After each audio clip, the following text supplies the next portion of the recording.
Vamos lá, pessoal? Seguindo. Pois então, questão 8, né? Parei na 7, vamos embora. De acordo com Maria Silvia Zanella de Pietro, o poder regulamentar é uma das formas de expressão da competência normativa da administração pública. Referido poder regulamentar, de acordo com a Constituição Federal, A. É competência exclusiva do chefe do Poder Executivo, que também pode editar decretos autônomos nos casos previstos. Certinho. É o texto da Constituição, o artigo 84, 6º, permite, né, excepcionalmente a expedição de regulamentos autônomos, mas a ideia é de que o poder regulamentar, né, o poder de expedir regulamentos é privativo do chefe do Executivo. Tá certa a letra A. B. Admite apenas a edição de decretos executivos complementares à lei. O erro está no apenas, por causa do artigo 84, inciso 6º. Então, a regra no direito brasileiro é a expedição de regulamentos executivos. Entretanto, excepcionalmente, as alíneas A e B do artigo 84, inciso 6º da Constituição, prevêem o que a gente chama de regulamentos autônomos, né? Então, o regulamento autônomo, ele está expressamente definido no artigo 84, 6º, excepcionalmente. A regra é a expedição de regulamentos executivos, aqueles regulamentos expedidos para fiel execução da lei, dentro dos limites da lei, né? C. Compreende a edição de decretos regulamentares autônomos sempre que houver lacuna na lei. Isso, sempre que houver lacuna na lei, está errado, né? Não é possível um decreto regulamentar autônomo sempre que houver ausência de lei ou lacuna na lei, né? O regulamento autônomo é excepcional.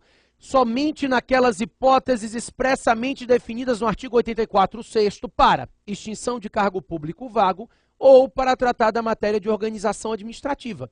Decreto autônomo é excepcional, não é regra no direito administrativo, né? Falso a letra C. D. Admite a delegação de competência originária em caráter geral e definitivo. Isso não é o poder regulamentar. E a competência não pode ser delegada. Para começar, né? Esse é o poder hierárquico. Além disso, não se admite a delegação de competência em caráter geral e definitivo. A delegação ela é sempre específica, né? O ato de delegação deve dizer que parcela de competência está sendo delegada e essa delegação é sempre temporária. Quando a gente for falar de atos, a gente vai entender melhor. Mas a delegação de competência entre agentes de uma pessoa jurídica é uma delegação feita sempre específica, né, definida especificamente e também sempre de caráter temporário. Compreende a edição de decretos autônomos e regulamentares quando houver lacuna na lei. A gente já viu que também não. A ideia do regulamento autônomo é excepcional, não é sempre que houver lacuna na lei. Falsa letra E. Ficamos com a A. Né? O poder regulamentar é privativo do chefe do executivo. Tá certinho. 9. A atividade da administração, consistente na limitação de direitos e atividades individuais em benefício do interesse público, caracteriza o exercício do poder de polícia, exercido por meio de ações preventivas e repressivas, dotadas de coercibilidade e autoexecutoriedade. Perfeito. Essa é a ideia do poder de polícia, tá? Restrição ao exercício de liberdades individuais em benefício do interesse público. E esse poder de polícia goza de atributos como imperatividade, que é o poder de impor obrigações ao particular, coercibilidade, que é o poder de aplicar meios indiretos de coerção para exigir o cumprimento da obrigação, e autoexecutoriedade, que é o poder que a administração tem de, excepcionalmente, executar os atos diretamente, sem precisar ir ao judiciário. Tá certa a letra A. Pode marcar. B. Poder disciplinar, consistente na avaliação de conveniência e oportunidade para aplicação das restrições legais ao caso concreto e que corresponde a determinada autoexecutoriedade. Nada feito, né? Aquilo ali não é poder disciplinar. E o poder disciplinar não é feito para autoexecutoriedade. Isso é característica do poder de polícia. Tá falso a letra B. C. Poder regulamentar.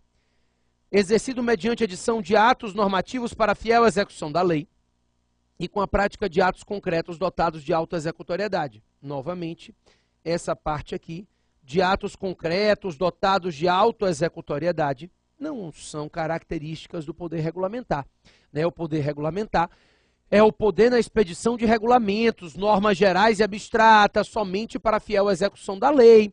Nada de atos concretos com caráter de autoexecutoriedade não decorre do poder normativo ou muito menos do poder regulamentar, que é específico, uma espécie do poder normativo. Falsa letra C. D. Poder de polícia, exercido apenas repressivamente, em caráter vinculado, e com atributos de coercibilidade e autoexecutoriedade. Pessoal, o poder de polícia não é apenas repressivo e não é sempre de caráter vinculado. Na verdade, o poder de polícia é, como regra, discricionário. Claro que existem atos vinculados de polícia. A licença é um exemplo clássico de um ato vinculado de polícia, mas, a princípio, os atos de polícia são atos discricionários.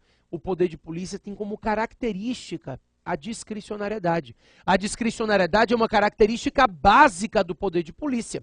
Não é sempre que o poder de polícia é vinculado, mas a discricionariedade é característica. E, além disso, o poder de polícia não é somente repressivo. O poder de polícia pode ser exercido preventivamente ou repressivamente.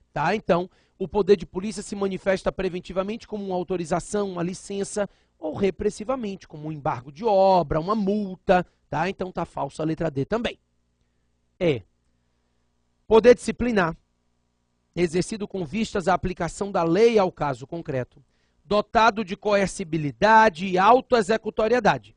Pessoal, o poder disciplinar não é dotado de coercibilidade e autoexecutoriedade, não é a ideia de aplicação da lei ao caso concreto, O poder disciplinar é a aplicação de sanções àqueles que estão sujeitos à disciplina do Estado. Aquele conceito que estava trazido na leitura da questão é de poder de polícia mesmo.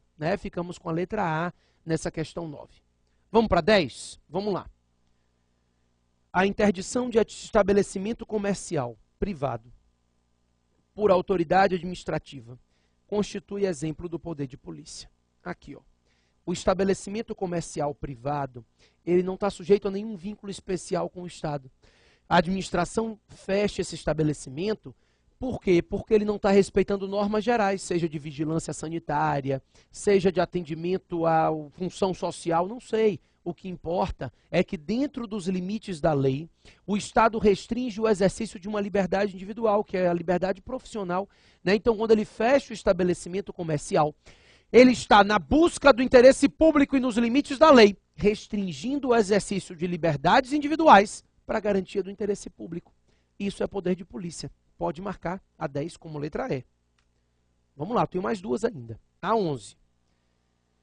Em matéria do poder de polícia de que dispõe a administração pública, considere: 1. A finalidade do poder de polícia se restringe à defesa do Estado e de sua administração, conferindo-lhe poderes para anular liberdades públicas ou direitos do cidadão. Pessoal, anular liberdades e anular direitos do cidadão, nem pensar. O poder de polícia limita, restringe, estabelece limitações, restrições, adequações. Anular direitos e garantias não é possível.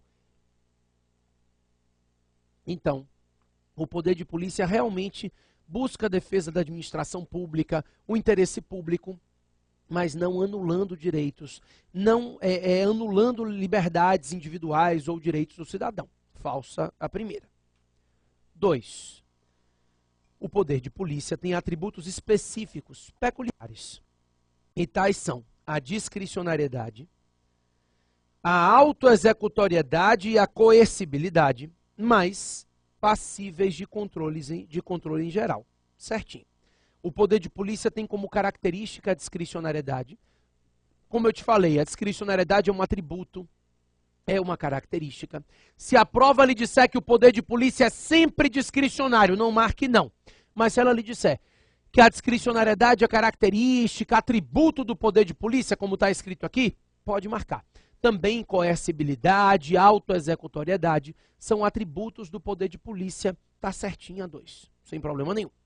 3.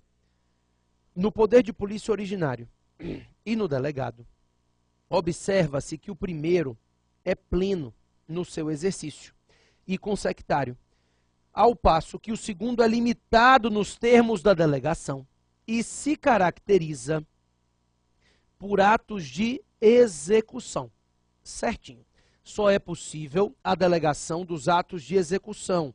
Não é possível a delegação do poder de polícia em si.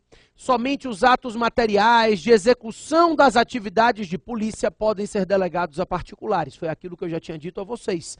Não é possível delegar a particulares o exercício do poder de polícia. Podem ser delegados atos de execução, atividades materiais necessárias à execução do poder de polícia. Perfeito? 4. As condições de validade do poder de polícia são diferentes das dos demais atos administrativos comuns, porque limitadas à proporcionalidade da sanção e à legalidade dos meios empregados pela administração. Isso não é diferente, né? A validade do poder de polícia é a mesma regra aplicada à validade de qualquer atividade do Estado. O administrador público só pode atuar dentro dos limites da lei. Então, a legalidade na atuação administrativa é a mesma, inclusive nos atos de polícia, tá? Não se limita à análise de uma proporcionalidade, por exemplo. Toda atuação de polícia é limitada pelo texto da lei. O Estado pode impor e restringir liberdades e direitos individuais dentro dos limites que a lei estabelece. Tá? Falso a 4. Tá? Ficamos como verdadeiras somente a 2 e a 3 nessa questão 11. Então, letra D de dado, 2 e 3 verdadeiras. Perfeito? Maravilha. Ó, só falta uma questão de poderes. Questão 12. Vamos fazer junto.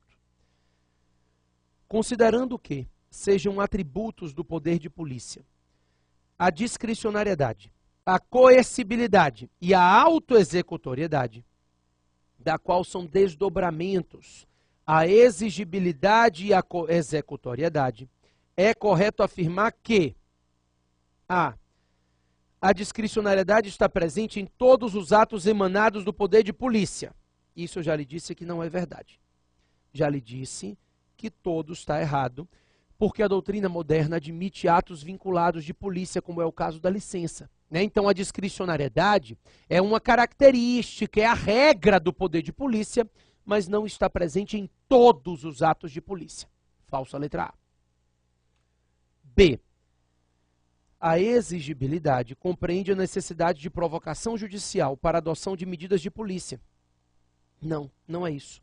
A exigibilidade é o poder que a administração tem de exigir o cumprimento do ato por meios indiretos de coerção. Então, o Estado aplica uma multa e, por meio dessa multa, ele faz com que o particular se sinta obrigado a não estacionar o carro ali. Então, isso é exigibilidade. É o Estado se valendo de meios indiretos de coerção para que o particular se sinta obrigado, coagido a cumprir a norma definida pelo ato de polícia. C. A autoexecutoriedade prescinde, ou seja, não depende, dispensa a coercibilidade, que pode ou não estar presente nos atos de polícia. A coercibilidade está presente em todos os atos de polícia. A autoexecutoriedade é que pode não estar presente nos atos de polícia. A autoexecutoriedade decorre de lei ou de situações emergenciais. D. A coercibilidade traduz-se na caracterização do ato de polícia como sendo uma atividade negativa, na medida em que se presta a limitar a atuação do particular. Não, isso é antigo. Hoje se entende que o poder de polícia pode limitar a atuação, estabelecer obrigações de não fazer ou tolerar, mas também o poder de polícia pode criar obrigações de fazer. Então, se o seu imóvel urbano não cumpre a função social da propriedade, o Estado notifica o proprietário para que ele faça o parcelamento ou a edificação do terreno. E o que é isso? Quando o Estado notifica o proprietário para ele fazer o parcelamento ou edificação do terreno, ele está executando uma atividade positiva. Ele está fazendo com que o particular atue. Querido, dê função social à sua propriedade, né? Parcele, construa, de alguma forma, dê função social. Isso é o poder de polícia criando obrigações de fazer. Então, o poder de polícia é um poder negativo tradicionalmente, mas modernamente se admitem os atos de polícia também criando obrigações de fazer, tá? Da falsa letra D. O poder de polícia pode ser exercido por meio de atos vinculados ou de atos discricionários, neste caso, quando houver certa margem de apreciação deixada pela lei. Certinho. A regra é que o poder de polícia se manifesta por atos vinculados, mas também se manifesta por atos discricionários. Necessariamente é possível a criação de poder de polícia por atos vinculados e por atos discricionários também. Ok? Perfeito. Voando, né? Estamos correndo atrás aqui, mas o que importa é que a gente está dando uma geralzona na matéria, não só fazendo um apanhado teórico, como resolvendo as questões, que é o mais importante. Vamos embora?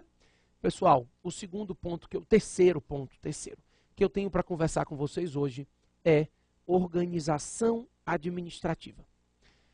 Conhecer a organização administrativa é conhecer as pessoas que fazem parte do Estado. O Estado não é uma pessoa. O Estado é um grupo de pessoas orientado na prestação do serviço. Então, conhecer a organização administrativa é conhecer esse grupo de pessoas que está orientado na execução da atividade pública, tá? Então, por exemplo, imagina o seguinte, para você entender as pessoas do Estado, você vai ter que entender o seguinte. Alguns serviços a administração presta diretamente. Não transfere a ninguém. Então, serviços como saúde, segurança pública, são serviços prestados diretamente pelos entes federativos, União, Estados, municípios e Distrito Federal. Então, os entes federativos, os entes políticos diretamente executam essas atividades. Serviços como saúde, segurança pública, são serviços prestados diretamente pelos entes federativos, que não transferem a ninguém a prestação dessa atividade, tá? Essa prestação direta, essa prestação feita pelos entes federativos, nós vamos chamar de prestação centralizada do serviço, tá? A prestação centralizada é essa prestação feita diretamente pelos entes políticos. Inclusive, nós chamamos esses entes de entes da administração direta ou entes da administração centralizada. Mas sabe o que acontece? O Estado, pessoal, tem que ser eficiente. E a melhor forma de garantir eficiência é se especializando, né? No momento que se especializa, se garante uma maior eficiência na execução da atividade. A ideia da transferência do serviço é de especialização. Por isso, para garantir essa especialização, o Estado transfere a prestação do serviço dele para outras pessoas jurídicas especializadas na execução dessa atividade. Pelo menos na teoria, se alguém é especializado na execução de uma atividade, vai ser mais eficiente nela do que uma pessoa que tem um monte de coisa para fazer, né? Então, pelo menos teoricamente, quando se transfere à empresa de Correios a prestação do serviço postal, a empresa de Correios que só presta o serviço postal vai ser mais eficiente nisso do que a União, que tem um monte de serviço para prestar, né? E assim por diante. Por isso, como forma de garantir uma especialização na atividade, em alguns momentos o Estado descentraliza a prestação do serviço. Descentraliza porque transfere a pessoas especializadas. Minha tia foi no oftalmologista no outro dia, aí diz que agora ele disse assim, querido, seu olho está com problema agora do olho, dessa parte do olho para trás. Tem um médico que cuida dessa parte do olho para frente, outro que cuida dessa parte do olho para trás. Isso, obviamente, é especialização, né? Quanto mais especializado, melhor, mais eficiente. Minha prima é oftalmologista, veio me contar no outro dia que estava atendendo lá o sujeito no SUS, né? Ela atende pelo SUS. Aí o rapaz do SUS chegou e disse, doutora, eu estou tendo um problema. Eu não estou conseguindo enxergar direito. Aí ela disse assim, tá bom, vamos lá. Aí colocou ele naquele aparelhinho, né? Quando colocou no aparelhinho, ela esqueceu de abrir. Diz que quando o senhor sentou no aparelhinho, que botou o olho tudo escuro, ele disse o quê? Doutora, pelo amor de Deus, aconteceu alguma coisa que eu não estou conseguindo enxergar mais nada. Nada, doutora, eu estou cego. De repente deu um blackout. Aí ela abriu. Esqueci de abrir, querido. Ele, ufa. Ela disse, Mateus, eu pensei que eu ia matar o homem do coração. Porque ele, doutora, pelo amor de Deus, sentou no aparelho, botou a cara e disse, doutora, agora aconteceu uma coisa mais séria ainda. Ela, o que foi? Estou vendo mais nada. O idiota não conseguiu entender que ela tinha botado no negócio e esquecido de abrir, não. É impressionante. Essa minha prima conta cada história. Vocês não têm noção de como esse povo que vai para o médico não sabe nada. Muito engraçado. Pois é, o que me importa é, a descentralização, então, é uma especialização. O Estado transfere a prestação do serviço dele para uma outra pessoa jurídica. Essa descentralização pode ser feita ou para particulares, né, mediante contratos de concessão e permissão, ou a descentralização pode ser feita a pessoas criadas pelo próprio Estado, que nós chamamos de entes da administração indireta, ou entes da administração descentralizada. São 4. As autarquias, as fundações públicas, as empresas públicas e as sociedades de economia mista. Então, esses 4 entes, autarquias, fundações públicas, empresas públicas e sociedades de economia mista, são pessoas criadas pela própria administração e que atuam especificamente no exercício de algumas atividades, tá? Daqui a pouco eu falo deles. Antes, eu queria que você entendesse que mesmo que a administração não transfira a ninguém a prestação do serviço, ela tem que ser eficiente, né? O Estado não pode alegar que é ineficiente porque está cheio de coisa para fazer. Não pode. Por isso, mesmo que o serviço seja prestado diretamente pelo Estado, ele deve buscar uma certa especialização e uma certa eficiência. E ele faz. Então, por exemplo, quando a União presta o serviço de saúde, ela faz por meio do Ministério da Saúde, vinculado ao SUS, a postos de saúde e a hospitais públicos. O que está fazendo a União? Ela está se especializando internamente, sem precisar transferir a prestação do serviço a ninguém. Ela internamente se especializa. Ela cria uma especialização interna por meio da divisão de competência entre os órgãos. Então, ela distribui a competência internamente entre os órgãos de uma mesma pessoa jurídica e, com isso, ela garante uma especialização sem precisar sair da pessoa jurídica, tá? Isso é especialização. Essa especialização interna da atividade, essa distribuição interna de competência sem sair da pessoa jurídica, nós vamos chamar de desconcentração. Então, desconcentrar nada mais é do que distribuir e dividir a competência internamente entre órgãos e agentes de uma mesma pessoa jurídica. Isso é desconcentração. Tá bom? Maravilha. Se você entendeu isso, o que eu vou falar agora não tem nada de difícil. Vou ditar. Anota aí, ó, que bacana, ditado. Escreve assim, ó, órgãos públicos não têm personalidade jurídica. Não tem mesmo, não. Acabou, ponto, acabou o ditado. É porque se você entende isso, você entende que o órgão público não é pessoa jurídica, ele não tem pessoal próprio, patrimônio próprio, responsabilidade por seus atos. O órgão público nada mais é do que parte integrante de uma pessoa jurídica. Então você não pode propor uma ação contra a prefeitura, você propõe uma ação contra o município, né? A prefeitura é um órgão integrante da pessoa jurídica município. A ideia é de que o órgão público não tenha personalidade jurídica própria. Ele nada mais é do que um órgão de um organismo. Ele integra uma pessoa jurídica responsável, tá? Claro, alguns órgãos públicos têm capacidade postulatória, ou seja, capacidade processual ativa. O Ministério Público. Então, havendo previsão legal, alguns órgãos públicos gozam de capacidade postulatória. Personalidade jurídica, nem pensar. Tá bom? Agora, em relação aos entes da administração indireta, muda tudo. Os entes da administração indireta são 4, né? Como eu lhe falei. Autarquias, fundações públicas, empresas públicas e sociedades de economia mista. São 4 entes previstos na lei, na Constituição, né?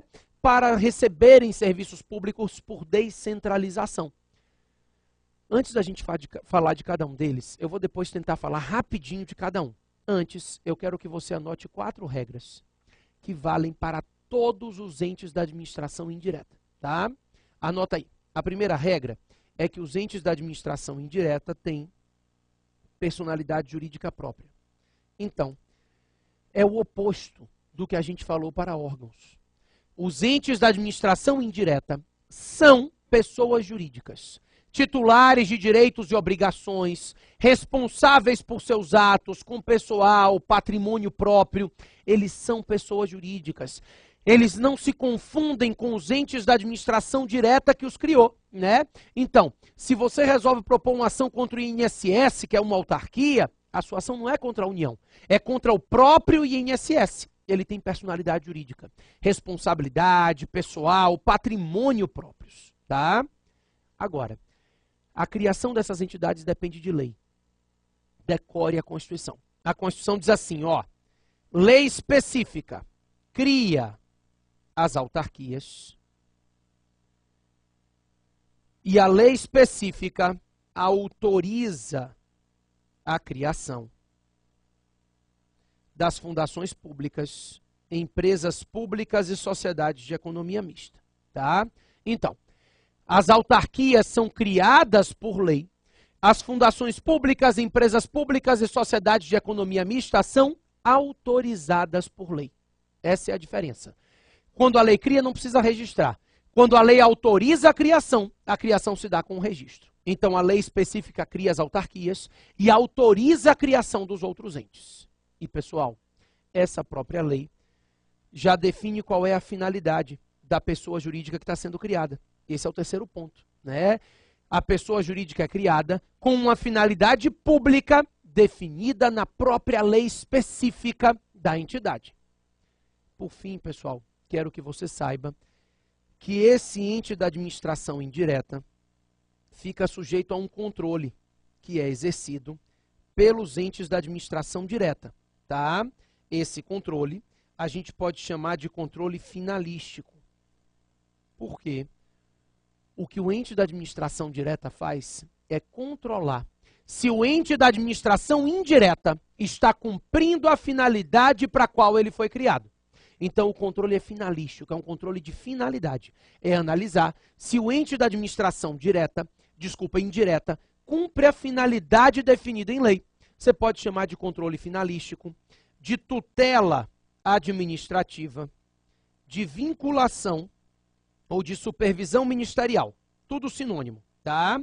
Controle finalístico, tutela administrativa, supervisão ministerial, vinculação. Só não pode chamar hierarquia ou subordinação, porque nós sabemos que não existe hierarquia entre pessoas jurídicas diferentes, né? Eu já conversei com vocês, quando nós falamos do poder hierárquico, que o poder hierárquico é um poder interno, que existe entre órgãos de uma mesma pessoa jurídica, mas nunca entre duas pessoas jurídicas diferentes pode-se falar em hierarquia, tá bom?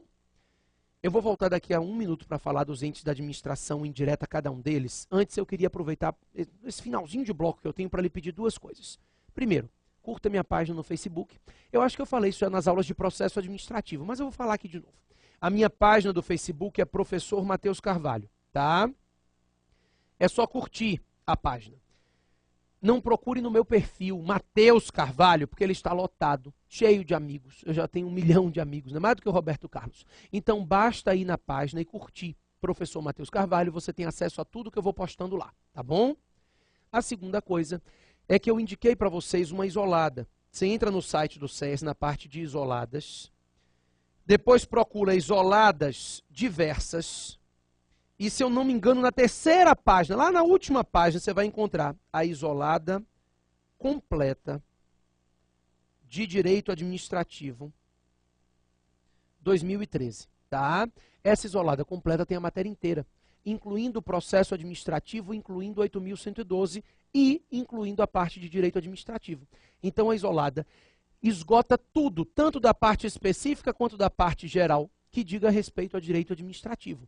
E ela é fundamental para que você faça uma boa prova, se isso aqui não estiver funcionando só como uma revisão, né? Não dá para aprender. Aqui é revisão da matéria. Eu já volto daqui a 2 minutinhos para a gente fazer, terminar aqui a organização administrativa e fazer as questões. Fica por aí.